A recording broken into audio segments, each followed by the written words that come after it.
with John Impemba and James Grande.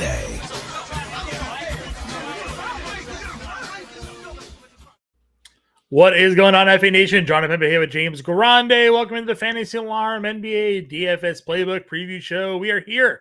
Opening night, NBA kicks off here today. 2-game main slate over on DraftKings and on FanDuel. We have the Knicks versus Celtics banner raising ceremony here tonight. You got the Timberwolves versus the Lakers at your 10 p.m. late night hammer. Spent all day talking about what we're going to do for tonight's slate. 2 games.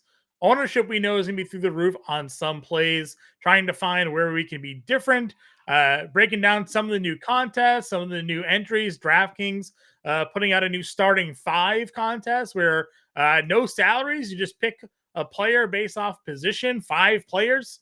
FanDuel's got their top 50% contest, which filled early today. Yes. I think it was filled by like 1 or 2 o'clock. So a lot of cool things for everybody. And of course, we are happy to have all of you guys in the chat with us here today as well. If you guys have questions, you can throw them in there.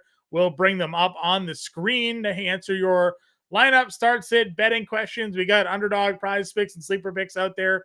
We got our best bets from our guy Iggy as well. So no shortage of NBA and NBA DFS content. James Grande did your playbook. That is live on Slate. We got showdown playbooks for tonight. So you guys are not going without on opening night here. James, man, how are we feeling? We're feeling pretty good. The only thing I'd really add is obviously appreciate everyone joining. And if you're new to NBA DFS, don't be afraid to ask questions. This is, kind of like a strategy show. We'll build an example lineup at the end. But anything that is new to you or you're confused by when we use certain terminology, please ask questions because you will, I put a little in the playbook over at fantasyalarm.com. I did include a little tips and tricks part to the playbook and things that I look for when I'm diving into a slate and whatnot. But be sure to ask questions.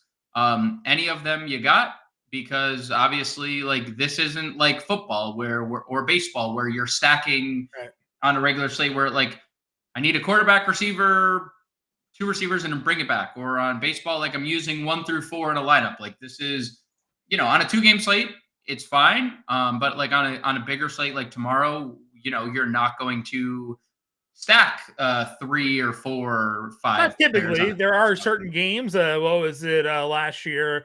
Hornets, whatever, Kings or something like that. To Wizards, 270. We've seen them. Oh, Pacers. It was Pacers Hawks. The game that they scored the 270 points. Yeah. So there are definitely times where stacking is a play. Depending on spreads and the game totals for sure. But 2 games again, we're going to see a lot of high rostership. We have our Fantasy Alarm rostership percentages out over at Fantasy Alarm. You can check those out, and we'll be updating those as we get closer to roster lock. Of course, we want all of you to become a member of the Fantasy Alarm family here as well.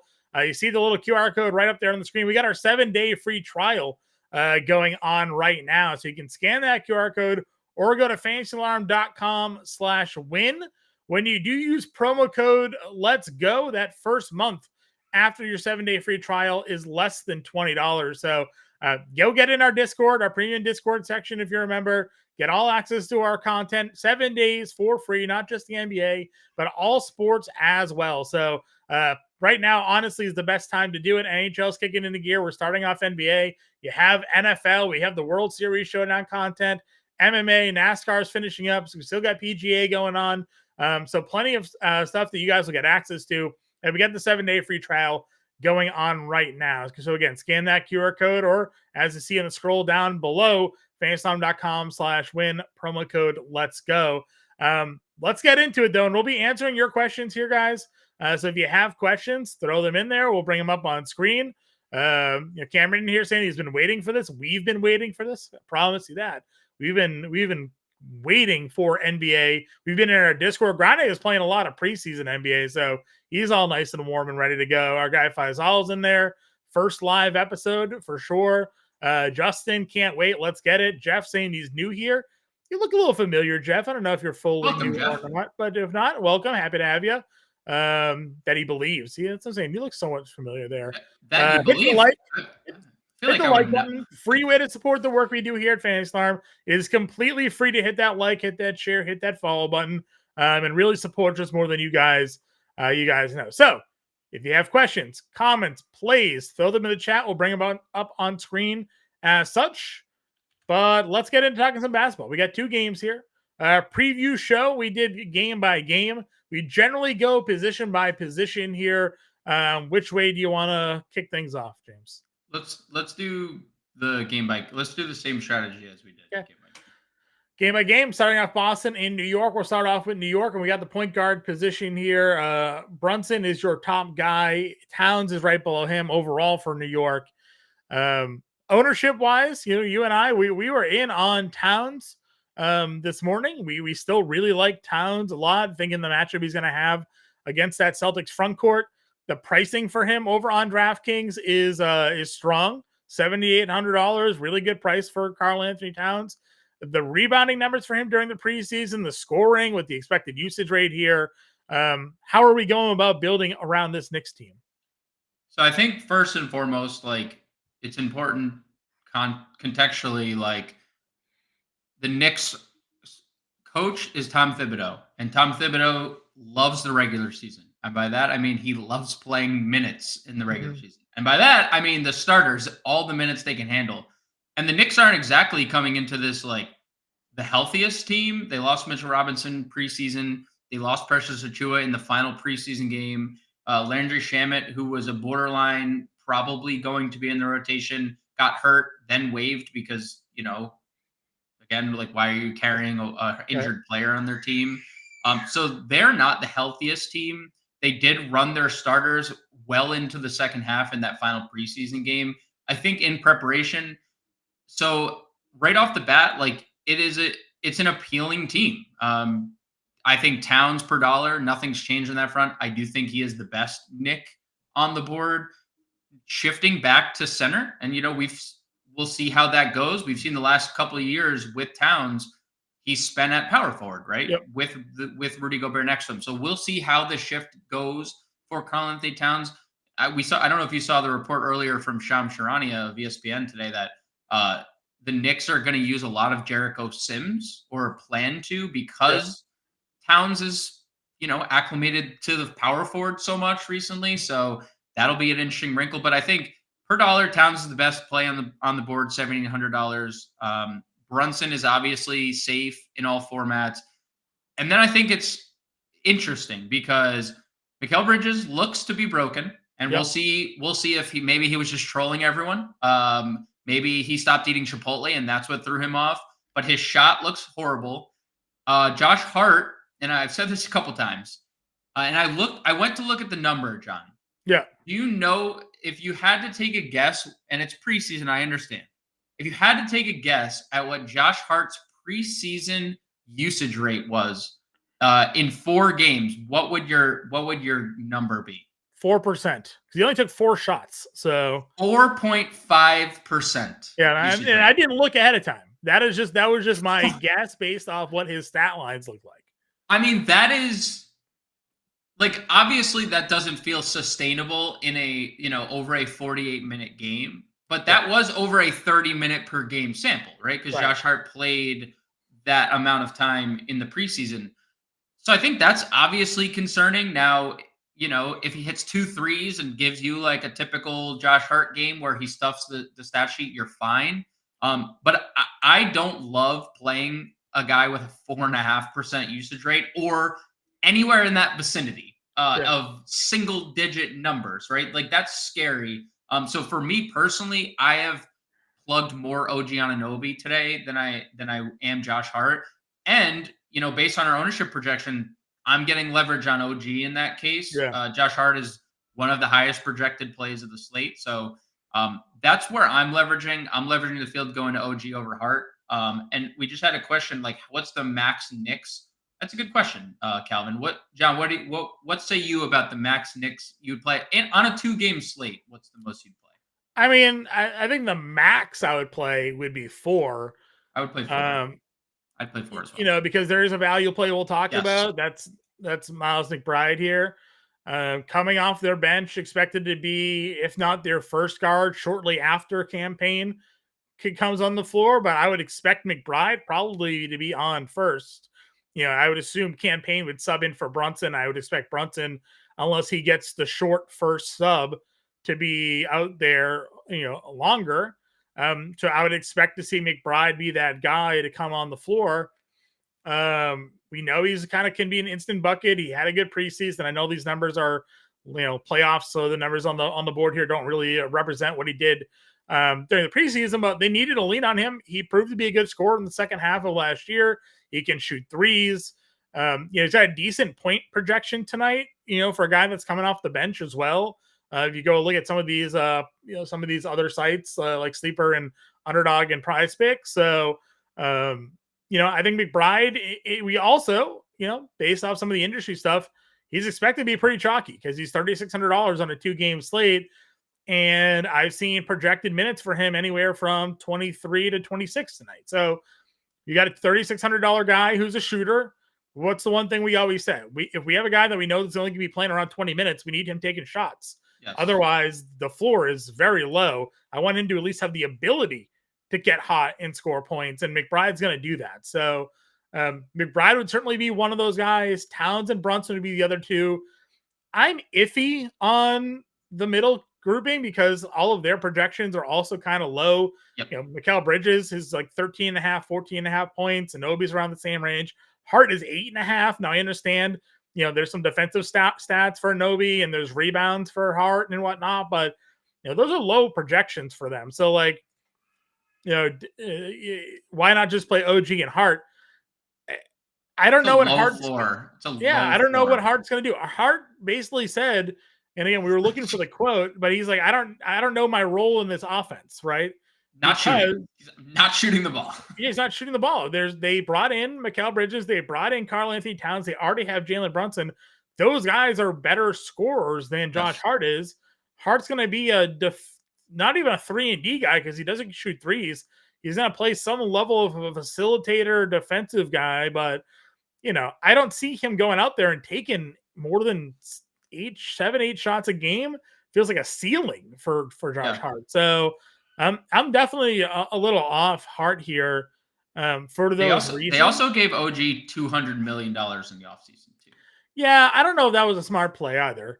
Again, I don't necessarily. OG. You're guarding the Boston best player in the postseason. Yeah, because you're paying a guy that much, but he was only ever a 3-and-D guy in Toronto, right? He never really had we saw what Scotty Barnes could have been as a rookie, right? And Scotty Barnes comes out, pops. Siakam, OG never really had those dominant stretches of games. Where he was filling it out. He's like, all right, this guy's going to be maybe a double guy with some, he can shoot the 3. He will get you 2 steals probably tonight. So that's nice. Yeah. But the Celtics have really good perimeter defense. So, I don't have a ton of Knicks, honestly, in my lineups. I think most of the time I'm just playing Towns and McBride. And I think that's it for the lineups that I have. I'm more so just game stacking Minnesota, LA than I am getting a ton of exposure to this Knicks Boston game. I have a different take on the Knicks side. Okay. I agree on the Boston side. The Knicks are my second most exposed team. Okay. I think McBride is. You think minutes, right? You're talking. They're just going to be on the floor. Minutes. I mean, they're just going to play minutes because, when you think about, we talked about on the pre-show, McBride is your 6th man. Cameron Payne's going to play a little bit. Jericho Sims is going to play a little bit, and then it just depends on one of the Knicks beat writers predicted their first round pick, Didide, in the rotation. Yeah. If he's in the rotation, obviously that soaks up some minutes from somebody. And it is game 1 of the year, right? Mm-hmm. I'm not saying I'm playing Didide, but he can shoot. And they need a 9th. If Tibbs goes into game 1 with an 8-man rotation, the Knicks are going to break down before the year is over, right? So if he gets minutes, then it's a little scary because then our 36, 37 minute projections for players might be 33, 34. And then it's the Knicks don't stand out as much.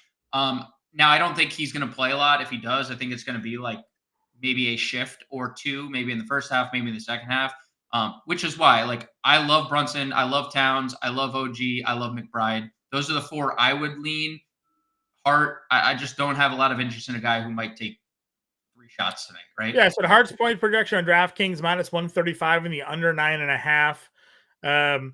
This is why, like, Mikal Bridges 14.5 -125 on the under. Like, I don't OG 13.5 -120 on the under. Like, I don't know where the points are coming from outside of like Towns and even Towns is 120 on the under. A lot of the numbers for the Knicks outside of Brunson there. Brunson's -125 in the over 27.5. Towns is 21.5, but you have a lot of like low teens for the rest of the Knicks starters, and they're all sort of like trending towards the under. McBride is 9.5 at -130 on the over. So there is, again, more reasoning maybe to throw McBride into your lineup, but this felt like a tough matchup for me for the Knicks. And I even said that on the show this morning, like, it wouldn't shock me if the Celtics kind of go out there and, run them off the floor on opening night. And, the spread was only 5.5. So it didn't really indicate that would be the way this game flow would go. But, Vegas doesn't seemingly like the Knicks in terms of their individual players. So outside of Brunson and Towns, really, from a point scoring perspective. I mean, I don't disagree, but also, at least in terms of DFS, where I think that is a little skewed, like OG and Bridges point props are 1 apart, and OG's $1,500 cheaper. So there's just obvious. More reasoning, right? More reason to play Anunoby in that individual scenario. I guess I was more so saying, like, when you get into that other game, we'll talk about it. Like, there are some similarly priced guys there that kind of fill out, but maybe that's a way to be more contrarian. As you said, no one's really on OG today, so could help you get that discount there. Cam the Man playing AD versus Gobert, a guy he owns. I mean, we'll talk about the Lakers matchup in a moment. We definitely like some Anthony Davis. We like the strategy and the expected play style for the Lakers this year. Should be fun for us in DFS if it ends up holding true. He also likes the discount on Anunoby. Cameron wants to know, is Tatum worth the 9K? So we'll just pivot over to the Celtics here. There are a handful of top price plays tonight. Tatum is obviously one of them. Where were you? Because last time we talked a lot. The Boston guys on any given night, any one of them can go off and really be the leader. Now, obviously, no Porzingis, so that takes one man out of that equation. Drew Holiday is probably a bit limited given how he was all offseason. So, the 3 Celtics we expect to play full minutes tonight are Tatum, Brown, and Derek White. And then we'll see, mix and matchings of backup centers of Horford, Cornette. Xavier Tillman played 23 minutes in that final preseason game. Cornette played 21. So we'll see who ends up being the minutes man there in that front court. Now, Horford only played, I think, 24. Then you have Pritchard and Hauser, but that's also like the Celtics rotation. There isn't much more depth after them either. So where does Tatum play for you on this slate at 9K? Yeah, I mean, I think Tatum is right up at the top of the list. We talked about it on the show this morning. He looks even better than he did, and the new shooting form kind of helps. Not the form, just the release. And the 3-point shot was falling in the preseason. When you look at Jason Tatum last year without Porzingis, 32% usage rate, led the team. That's huge. Not far behind Jaylen Brown at 30%. I think that's the one thing I'll always say on the shorter slates. There's always leverage going to Jaylen Brown, right? Always, because Tatum is always the higher rostered player. And I get it. He's a better rebounder. He's as good a passer as they have on their team, really. I mean, he's a very, very good playmaker, and he, is an elite scorer. But Jaylen Brown having a 30% usage rate compared to Tatum's 32 without Porzingis last year, and an 800 discount plus the better eligibility. Like, I love Tatum amongst like the stars, but like, I'm not forcing him in to my lineups tonight if I like can't get there, right? I'm comfortable if I wanted to get a Celtic, I'm comfortable just playing Brown with better positional eligibility, shooting guard, small forward.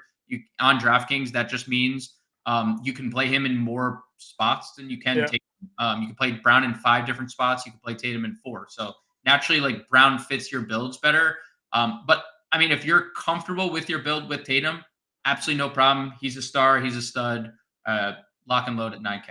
Yeah, I mean, they're 1A, 1B, right? I mean, we talked a lot about this. We both of them are kind of coming into the season with a bit of a chip on their shoulder, which seems crazy to think of a team that just won the NBA championship and Tatum as the Finals MVP. From a Tatum perspective, it's the whole, the Olympic thing where he was benched, Yeah. and even then, there's still conversations around now whether or not he can keep it going. He kind of had a poor playoffs, and then for Jaylen Brown. He was basically snubbed the entire way last year.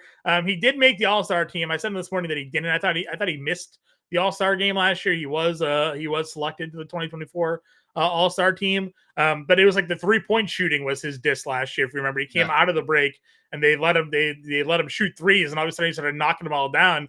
He's like, oh, they don't think I can shoot. Well, I'll prove them wrong. Then he doesn't make All NBA. He doesn't make All Defensive Team, and he doesn't make the Olympic team.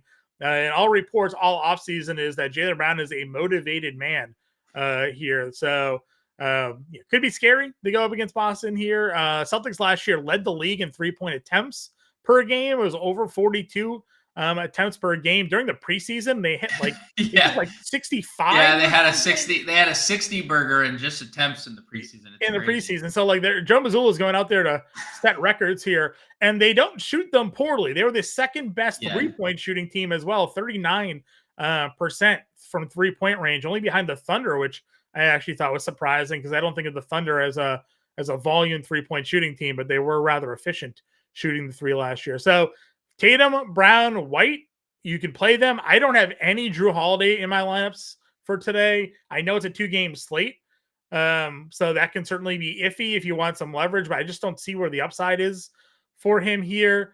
How are we approaching the center position? Because this morning when we talked about it, we thought Luke Cornett was going to be pretty popular. He is not popular as of now, and that's not just what we have him at. I've checked a few different platforms, same deal.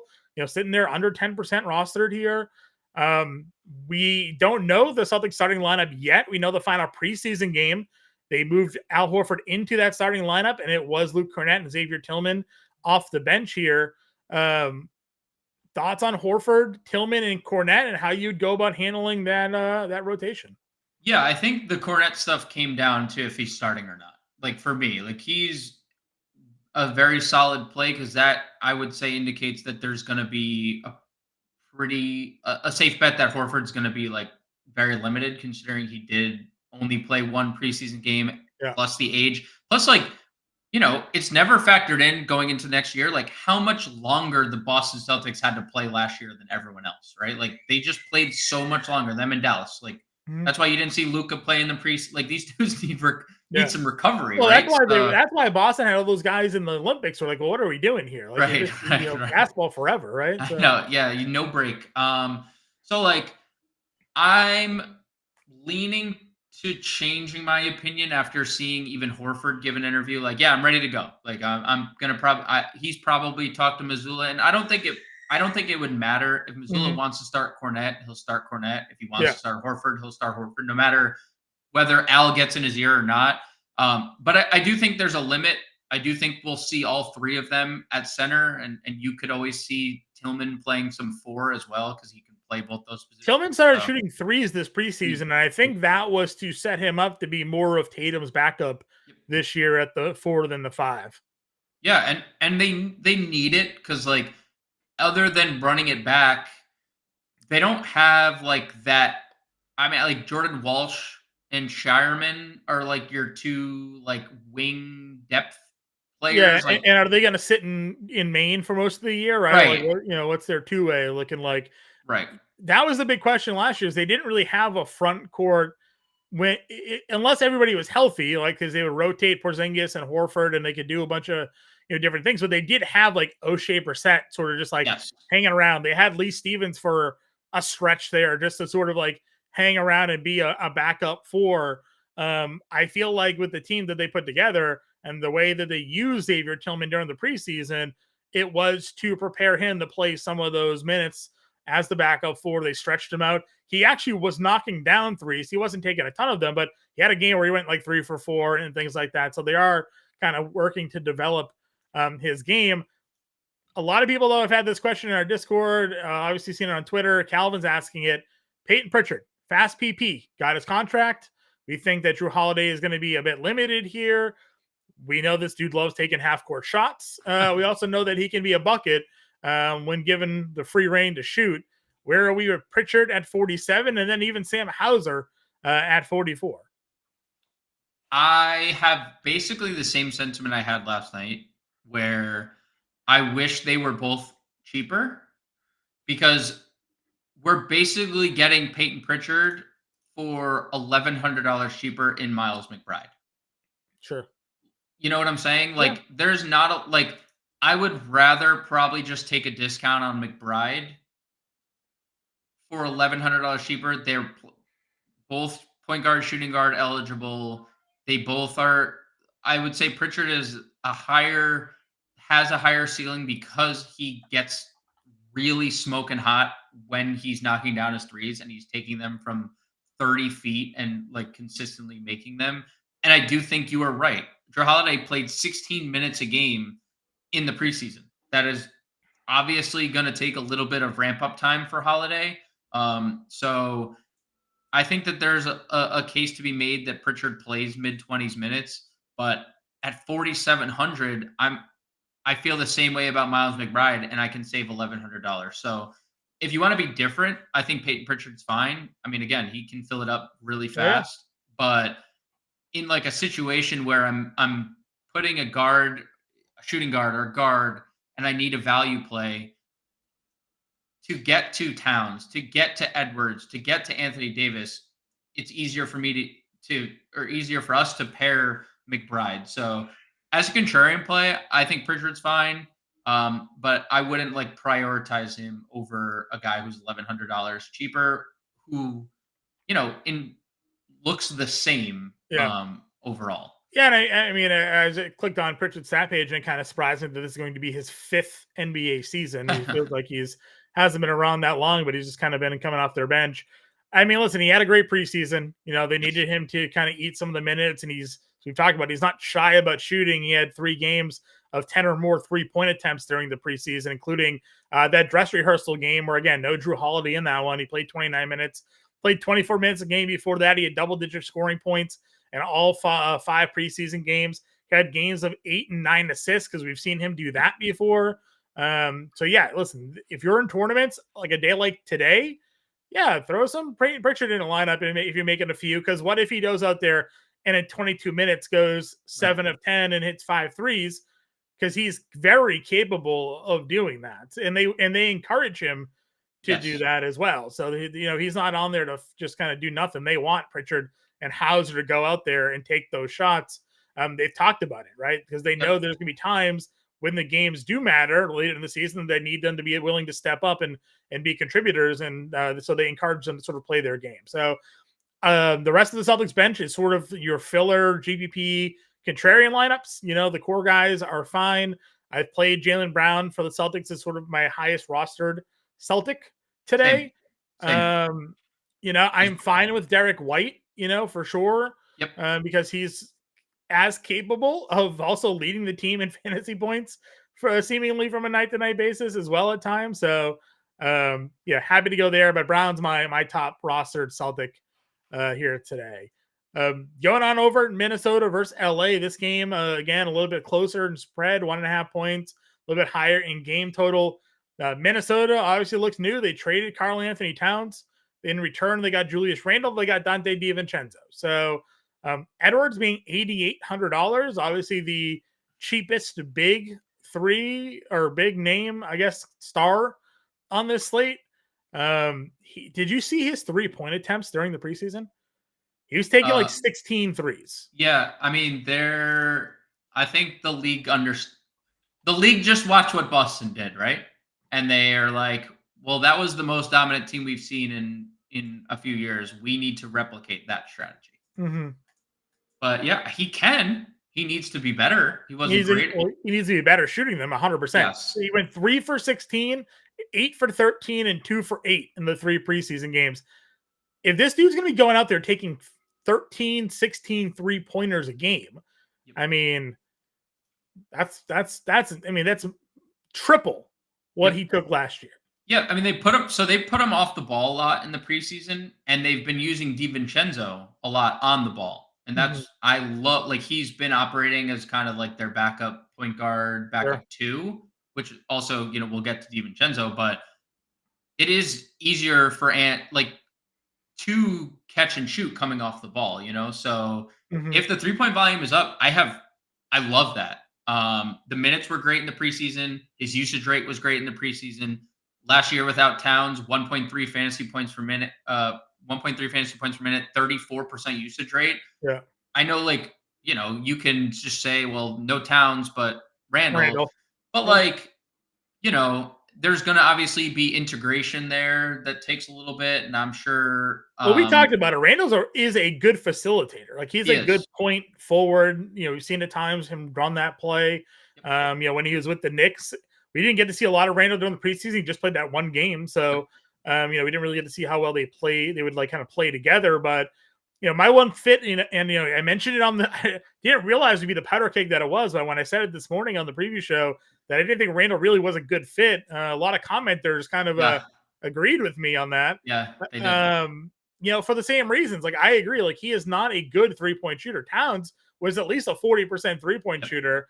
Randall's like a 33% 3-point shooter. So like, he either needs to be willing to create, or the ball's gonna have to be given down sort of in the post area where then Gobert's kind of blocking up some lanes for him. So it will be interesting to see where Randall is, especially when they have the sixth man of the year in Naz Reid, who sort of like plays that front court position. Like what's that rotation going to look like with Gobert, Randall, and Reid? Doesn't seem like they're just going to cut Reid minutes at all. So, but they don't have like a natural. It was easy to remove Gobert and slide Towns over to the 5 when they had that Yep. rotation. They don't really have that true 5 backup on their team anymore. How dare you disrespect Luka Garza I mean, in front of all these people? That is total disrespect. I mean, I think it's going to be a work in progress. We saw the Knicks never deploy Julius Randle as a 5, and I expect that to continue. yeah.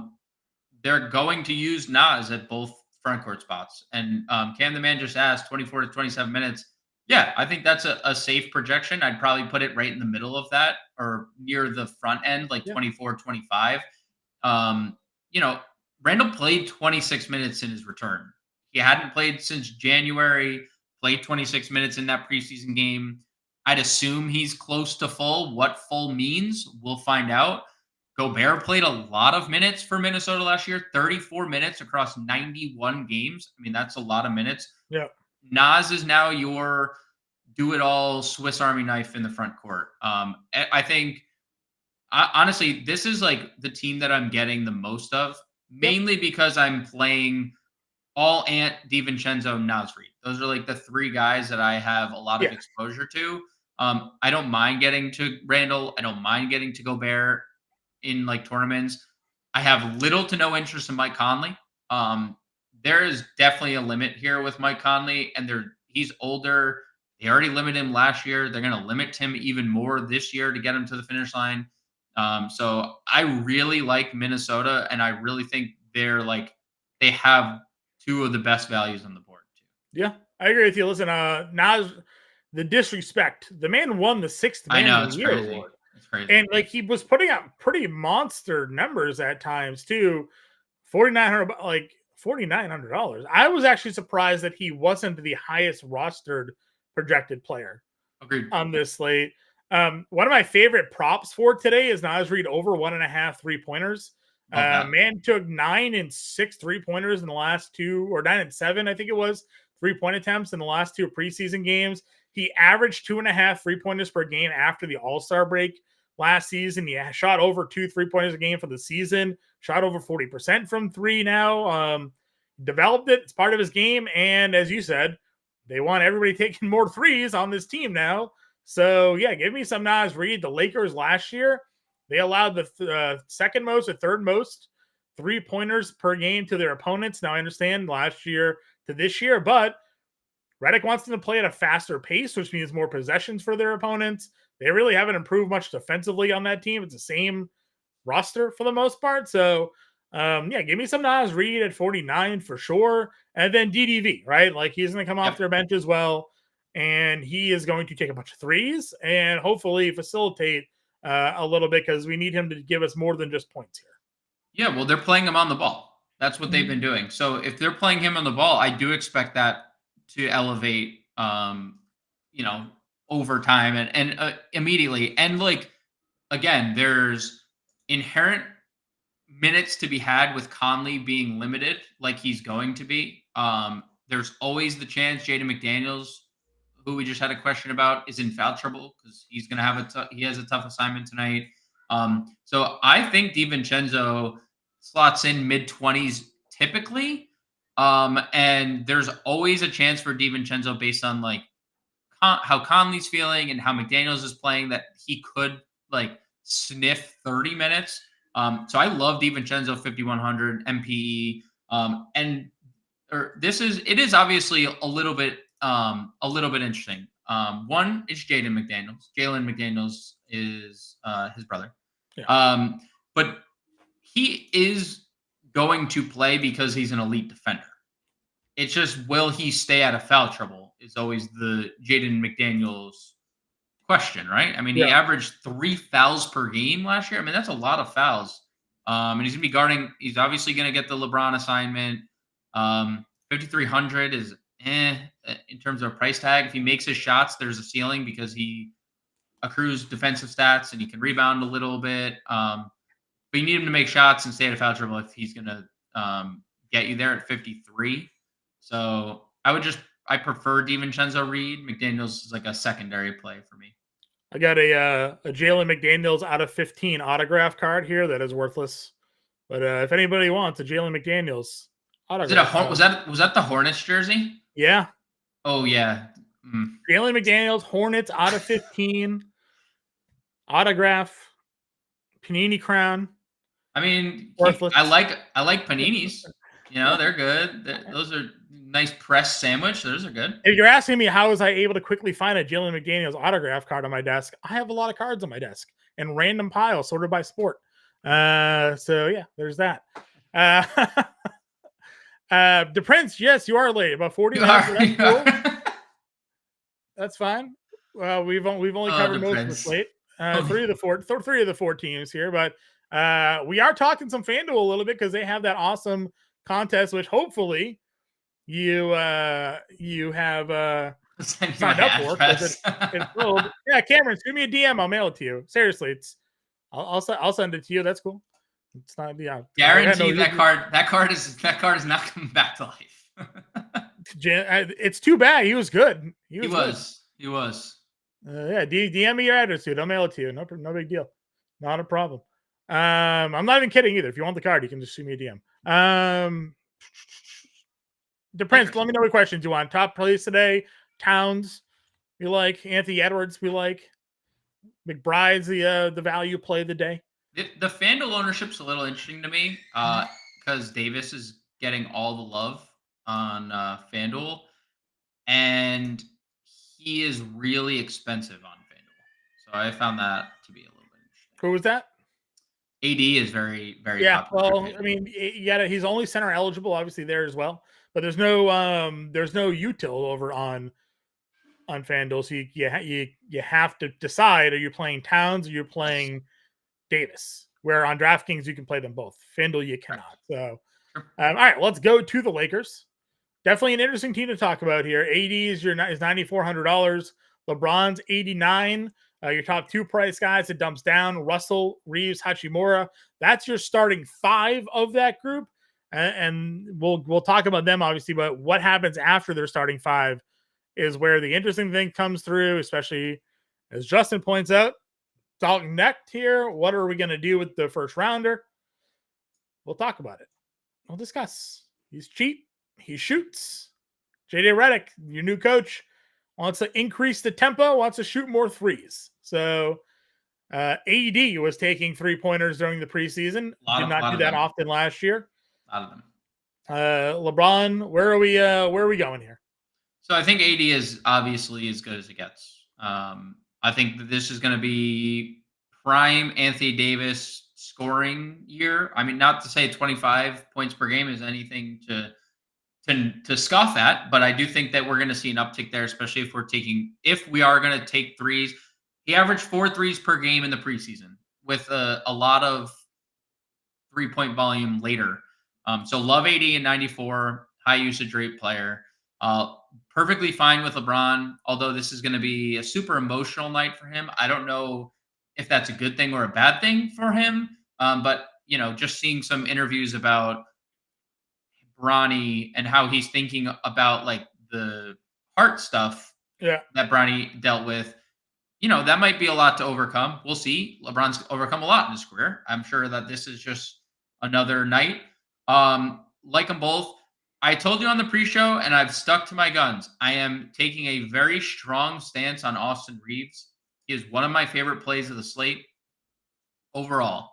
And I'm not necessarily moving off that opinion. The Lakers have, since JJ Redick came in, told us that there was going to be a change, and they were going to put Austin Reeves on the ball and D'Angelo Russell off the ball. Yeah. If you look at the preseason numbers, Austin Reeves, who had a 20% usage rate last year, up to 23%. D'Angelo Russell, who had a 20+% usage rate last year, dropped below 20% in the preseason. So, like, there is a clear change in hierarchy in terms of like who's handling the ball. And there's like, why would we not think of Austin Reeves in that? Like, he's cheaper, he has better eligibility, and he's the one that's handling the ball. And I think that there's a legitimate chance that when you just talked about it, it's like a Knicks situation all over again, when everything after their starting five is kind of sketchy. Yeah. Right now, while Jared Vanderbilt's out, like Austin Reeves has a chance to like compete with AD for minutes this year, like in terms of a team lead or at least out of the gate. Sure. So he's not on the injury report at all. He's one of my favorite plays of the slate. I have him in the core play section of the playbook you can find over at fantasyalarm.com. I have taken a strong stance. He is per dollar my favorite Laker. I obviously Davis is, if you can get there, absolutely smash play. Yeah. But I am firmly taking a stance on Reeves tonight at $6,000. Yeah, I like him. Again, we've always kind of liked what he can bring to the table because he can fill up the stat sheet, can give you a little bit of everything. Then we've seen him at times just also pop off scoring, like he has those nights. Now, it is opening night. LeBron and AD are going to demand a lot of the attention, a lot of the usage. They're going to touch the basketball, the football. They're going to touch the basketball a lot here. Russell, they kind of now, like you said, they have him off ball, which means he's kind of roaming around to be this, catch and shoot 3-point guy. He did not shoot well during the preseason in that role. He did shoot a lot in terms of 3-pointers, like he was launching. So if you like the 1.5 or 2.5 3-point projection, depending where you're at today, I think you can get him at 2+ as an alt 3 line. Like, I think that's fine. But we're gonna have to wait and see sort of how the things move on from there. And then we have Dalton Connect here. Again, their first round pick this year. Guy went out during the preseason, had a 35 actual point game. Obviously, when guys were out of the lineup, they leaned in on him, 10 of 18, 8 of 13 from 3. But they drafted this kid, and he fits the system they want to play. And as we've talked about, there's no certainty in what the rotation looks like after the starting 5. If this kid comes in off the bench and is your 7th guy, 6th guy, there could be 18 to 20 minutes here. And if his job is to get on the floor and shoot 5-6 threes during those minutes, there's a chance for him to kind of pop off and have some upside. So I like him as a play at $3,900 on DraftKings, where you get the bonus for 3-pointers. Perfectly fine kind of throwing him into some lineups here tonight. Yeah, I think I was listening to a couple Lakers podcasts, and they are projecting Connect somewhere in that 16 to 18 minute range. Yep. And I think pretty much Christie, Gabe Vincent, Dalton Connect, and Jackson Hayes, like that's your 9. We're obviously going to get the moment between Bronny and LeBron. Yeah. Underdog today had Bronny at 0 point, as a half a point. You could play the over under on half point. Yeah, I mean, and we've seen according to Wendy, he's going to check in like to start the second quarter or something and play with LeBron. But I do think Connect is one of the 9 and one of their 4 off the bench. He's my favorite of the 4 off the bench. I don't think he's going to play the most. I do think Max Christie is probably poised for the most minutes, and we kind of saw that in the preseason. He's been there a couple of years. He kind of and he converted to a regular contract. He was playing the most of any of them. Obviously outside of Connect because he, in that they had an overtime game where he scored the final 20 of the night. Like he obviously played a lot in that one. But I think just like when you look at, well, Max Christie's not really highly skilled in terms of fantasy production. Gabe Vincent is very up and down. Jackson Hayes can rebound, but he's not going to, we know Anthony Davis is going to play a lot of minutes. So I do think despite Connect maybe being 4th in terms of like bench minutes or 3rd, I do think he just has the highest ceiling because he will obviously be the guy who shoots the most off the bench. So, and NBA is all about a feel, a streaky game. And Redick, maybe being a former player, can understand that if Don Connect goes out there and knocks down a couple of threes, he's probably more apt to leave him in or give him some additional run and kind of play that hot hand. So again, he's an obvious tournament dart throw, as we were saying. 18 minutes could be the max for him if things just kind of play out the way we think they're going to. In this game, if he goes 0 for 4, then you've got a real low floor for what his points can be. But again, there isn't much else here. I have seen a lot of people plugging in Jackson Hayes just because being a big, there's opportunities for blocks, there's rebounds. Yes. It won't take a lot for him to sort of hit value where he's at. But like we also know Anthony Davis is going to play 38 minutes in this game. So he's going to have to get on the floor and be that usage monster right away, or otherwise he's going to be in some trouble. Never mind the fact that when he is on the floor, he might be up against Naz Reid, and that could be a problem for Jackson Hayes here. So the bench, questionable. Where are you at Hachimura? Because I've seen him as the highest rostered player on today's slate in some places. I think he's safe. I think he's going to play 30 minutes, right? And he's a decent scorer. He's a decent rebounder. Maybe gets you a block or steal here and there. But I don't think he's like, I don't know if he's a tournament winning play. I do think that he's fine.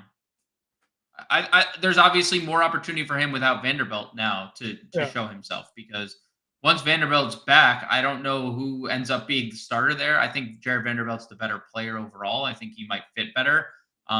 So this is Hachimura's opportunity to showcase himself to his new coaching staff about like, nah, this is my job and I'm not going to lose it when the other guy comes back. So I think he's fine at 5K. Like if it was him or Naz Reid at the same position, I'd play Naz Reid. Every time. Yeah. If it's a util spot where I have like $5,100 and it's Hachimura or DiVincenzo, I'd play DiVincenzo in that scenario. So I mean, I think he is safe, but I don't have like a strong conviction. I'm just glad we don't have to worry about Taurean Prince anymore. Oh, dude, me too. Opening night Taurean Prince literally last year. Remember how I was opening like, night, not playing Taurean Prince? No way. First like 6 threes of the game. I was like, okay, this is great start to the year. Exactly. Chris over on FanDuel, I know you're there, man. I hope you're having yourself a good night. NBA kickoff season. Prince wants to know why McBride. We covered this obviously breaking down when we talk about Knicks Boston matchup, but a lot of you have just joined in. We appreciate you all who have tuned in. If you want to hit that like, hit that subscribe, hit that share button, it's a free way to support the show we do here at Fantasy Alarmed. And of course, up in that left corner, right corner, whichever way it looks to you on your screen, we got the 7-day free trial going on right now. You can scan that QR code, or you see the scroll down at the bottom. That's fantasyalarm.com/win. If you use promo code Let's Go, that first month is for less than $20 after your 7-day free trial expires, but it's right there. Try us out for 7 days. Get access to everything on site, not just our NBA content, but all content on Fantasy Alarm, free for 7 days right now. That's fantasyalarm.com/win. Promo code Let's Go to get that first month for $20 after the 7 days expire. Recapping though, Miles McBride, one of the highest projected roster players on the slate today. Why? Question mark. I mean, one, he's $3,600. Two, he's going to play mid-20s minutes. And he can shoot. He's going to shoot when he's out there. He's also a relatively good defender. He's not going to accrue many rebounds. He probably won't get you many assists while he's out there, but he will shoot a lot of threes. He can get defensive stats.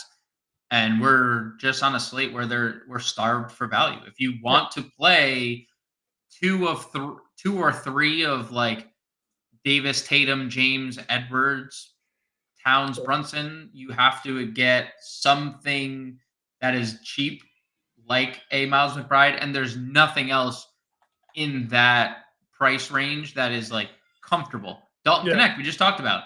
He might play 16, 18 minutes, but are we sure? Luke Cornett, he might play 16, 18 minutes. Are we sure? And his position eligibility kind of sucks with just being center only. So I think Miles McBride makes a ton of sense for if you're taking on a small slate like this where there isn't a lot of value, you want value guys that at least get on the floor and shoot, as we talked about, because it gives them an opportunity to rack up some points, quickly here. And obviously McBride being a 3-point shooter as well kind of helps. In the same vein, we talked Peyton Pritchard, we just talked Dalton Connect. These are guys, Sam Hauser, they're value-ish. McBride's cheaper than all of them, obviously, but that have the ability to go out and score quickly in the limited playing time that they're on the floor, because they're out there just to shoot and be that instant offense, off the bench for those teams. So that is why McBride is popular, and that's why we're going to put him in our lineups here today as well. Let's get a lineup build going. Let's answer Cameron's question first. We had to pick one, Braun or AD tonight. I would go Anthony Davis. Yeah. I typically I think he has like the higher ceiling, just the defensive stats he can accrue. Yeah, I mean, we saw him last year at times go for like 30, 15 and like 3 blocks. So I'm fine going AD. But again, if you build a line you like and it's got LeBron in it, then keep that lineup. Like that's fine. Agreed. Don't force Anthony Davis if it means now all of a sudden you're throwing in 3 scrubs. If you need the extra $800 or whatever, like keep LeBron. That's totally okay. Right. All right, let's get our lineup build going on here. You mentioned Reeves being your plug here. We'll plug him in at point guard for everybody. We'll plug him in at guard. We'll plug him in at guard for you. Yeah. McBride, Naz Reid, DiVincenzo, like baseline lineup for me. McBride, I got forward click. That's why he wasn't showing up. Point guard. Forward for Naz Reid. If Miles McBride's playing forward, the Knicks are in deep, deep waters. Agreed. Reid here, and then you had who? DiVincenzo. You can say it right here. Shooting guard or whatever. We'll do shooting guard here for DiVincenzo. All right. McBride, DiVincenzo, Austin Reeves, Naz Reid. Feels good. Towns. We're going to Towns here. Yep, going to Towns. What's our number one spend up? What is your number one spend up? Is it AD? Is it Ant? Someone named Anthony? Someone named Anthony. I do. Yeah. That leaves us here with small forward, power forward. I think you can still play because then you can play Hachimura. That is a build that I have done like 20 times today. Just the way the pieces fit. 20 times. I'm good with this. Like I've done that. I've literally made that lineup like 20 times today. Yeah. Well, again, it's a 2-game slate, so you're definitely going to have some overlaps here tonight. But that put together really quickly, and there's not a ton of risk in this lineup. It's McBride is your lowest floor play, but you're pretty. We're looking for 16 We're looking for, if you're looking for 5x for McBride, you're looking for 16 fantasy points. Yeah. No, I'm just like, I agree with you. And I'm just saying, like, from a minutes perspective, everybody here is pretty solid. Again, you're not getting 2 stars in scrubby. You're playing McBride.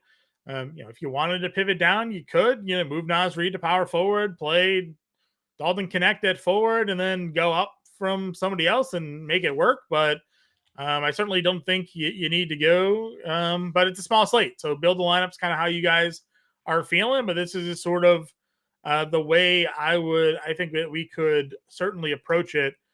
Where are you, Pritchard or McBride for Cameron here?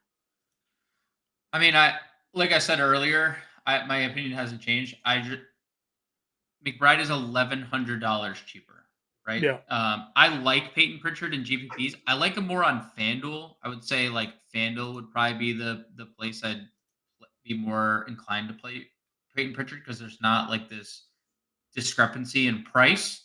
But I think just $1,100, I think makes a lot of sense getting to Miles McBride. I agree with you. And then we have Adam in here saying he'd play AD over Braun. Yeah, I mean, again, we agree with you, but it's more so if you have to jam to get in AD over LeBron, and it kind of messes up the way your lineup build is. Like, I definitely don't think that's the perfect way to go about it. So, again, this is what we're looking at here today.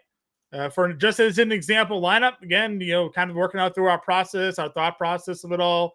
Playbook is live over at Fantasy Alarm. Our projections are out there. Our lineup generator is over there. Again, you can get all that. Try it out for free. QR code there on the screen. 7-day free trial going on right now. fantasyalarm.com/win. Promo code Let's Go. 7 days. Once that ends, less than $20 for the month here when you use promo code Let's Go for that first month. I want to get your thoughts on the new format here. We got let's see if it'll load for me. We got the starting five. Okay. No salary cap. You just pick one player per position. It is obviously very easy just to take the best player at each position. But you got to find leverage if you want to win these contests. Right. So where point guard here? Is point guard you take Brunson, or is point guard where you would look for leverage? Point guard is a position I would simply take Brunson. Okay. Shooting guard.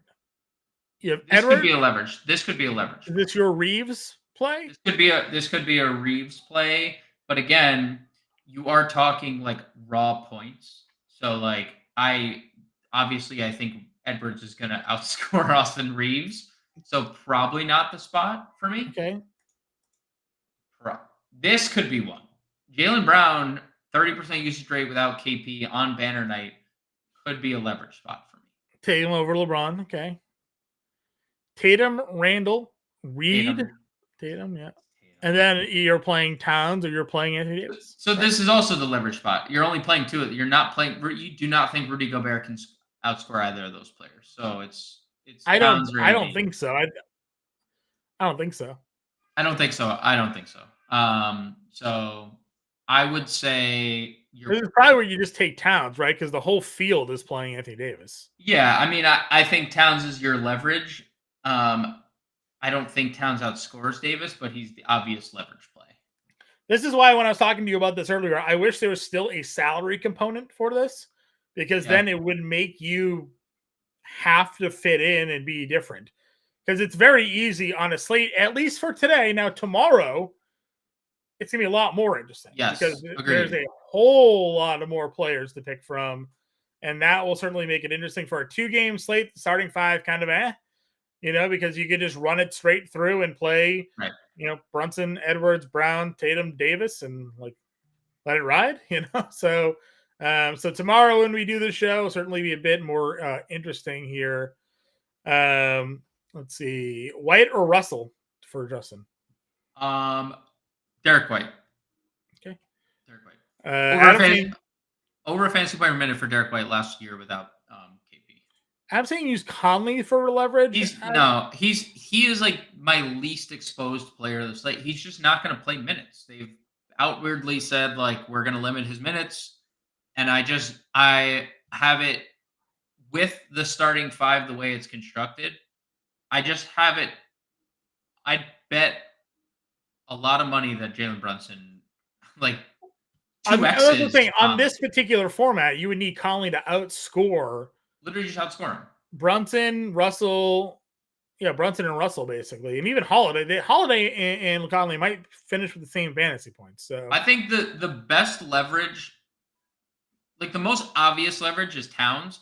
I think Brown being the play over LeBron is your leverage, because I think you and I both have, like, we've watched Jaylen Brown go have 35 and 5, right? yeah, And then, like, he gives you that, you're like, oh, right, Finals MVP, snub, like all yeah, this. not playing Lakers, right? Yeah. Is the leverage on this one. So.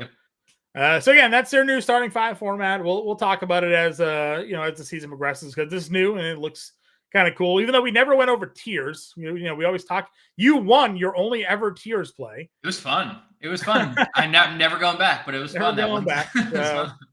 all right, guys, that is it for us tonight. Again, we'll be in the Discord. Obviously, you get all the latest roster lock news for us right there. We've given you the little small QR code there, but again, fantasyalarm.com, 7-day free trial going on right now. You can scan that big QR code that's on the screen, the one on the top corner. Use promo code Let's Go first month for less than $20 after the 7-day free trial expires. It's not just for NBA content, it's for all content on site. We appreciate you all tuning in. We do the preview show every night, get you guys ready for the next day's slate. So be on the lookout for that tonight around 10 or 11 o'clock. And then James and I will be back live again tomorrow, 5 p.m. Eastern time, right here to get you guys ready for the big Wednesday main slate. Till then, everybody, good luck with your lineups. NBA is back. It's exciting. We're happy to have you here at Fantasy Alarm. We'll see you tomorrow.